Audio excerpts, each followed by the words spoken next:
Good morning. Good morning. I am so glad to see everybody here for the third annual Arlington Fair Housing Conference.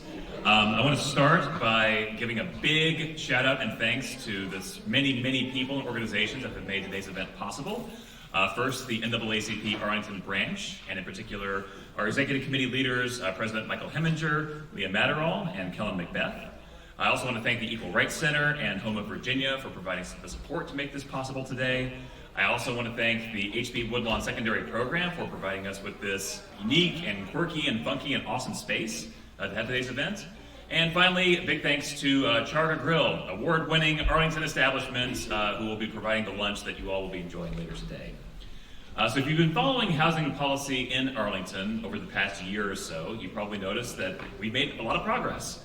Shortly before last year's conference, the county made a big leap forward toward ending exclusionary zoning by legalizing small multifamily homes across Arlington's residential neighborhoods.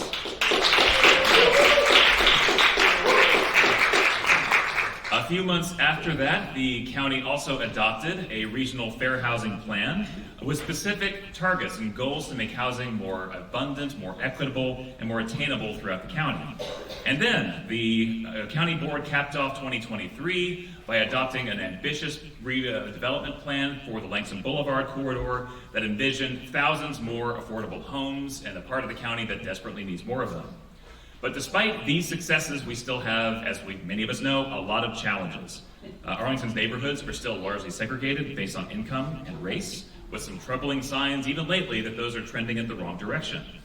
The U.S. Department of Housing and Urban Development's rule on affirmatively furthering fair housing, another ambitious plan of its own, also appears to have stalled as the politics of expanding housing opportunities in suburban neighborhoods has become incredibly difficult in an election year. We in Arlington continue to produce too little subsidized housing to meet the needs of all the workers and low-income residents here. Too many renters fear speaking up to their landlords or to the county about poor conditions and discriminatory practices, and more enforcement resources are needed to help them. And an unacceptable achievement gap between white students and students of color in our public schools continues to persist. So as we think about these challenges, where we are and where we ultimately need to go, it's worth asking, why talk about fair housing? Why use fair housing as the frame for these discussions?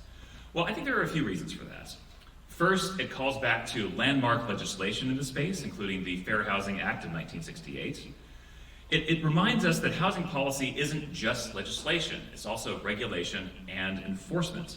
These are the many tools that we have available to advance those priorities. It centers the idea that everyone, everywhere, deserves a fair chance to find a home.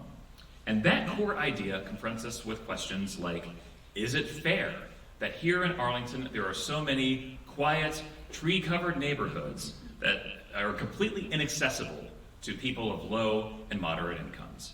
Is it fair that new affordable homes are largely confined to more heavily trafficked, lower tree corridors?